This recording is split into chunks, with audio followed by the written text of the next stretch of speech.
Welcome back Sunbro. We hope you all in great health and great money.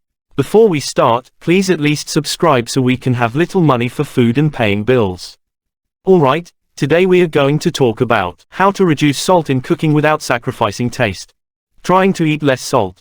Good move for your health and blood pressure, but that doesn't mean your food has to taste bland. Here's how you can keep things flavorful. 1. Add citrus. Lemon, lime, orange, or even yuzu can brighten up your meals. Squeeze some over chicken or fish, or use a citrus wedge as a garnish.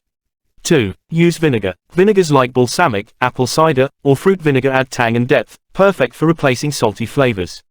Plus, they offer extra health perks. 3. Toss in more veggies. Garlic, onions, and green veggies add natural flavor. Just go for fresh or frozen options without sauces. If you're using canned, watch for sodium. 4. Spice it up. Try herbs and spices like basil, cumin, paprika, or oregano.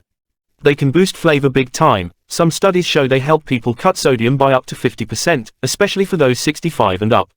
5. Rinse canned foods. Draining and rinsing canned beans or veggies can slash sodium by up to 40%.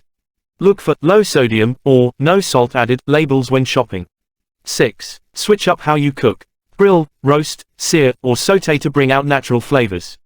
Then layer in herbs, spices, and acid to enhance taste without extra salt. 7. Dining out. Be smart. Watch for salty terms like smoked, brined, or soy sauce. Mind your portions. Smaller servings mean less sodium. And speak up, let the staff know you're watching your salt. They might have lower sodium options or tips. With these tricks, you can keep your meals tasty and heart healthy. Thanks for watching, Sunbro. Please subscribe, like, comment, and share if you find this helpful.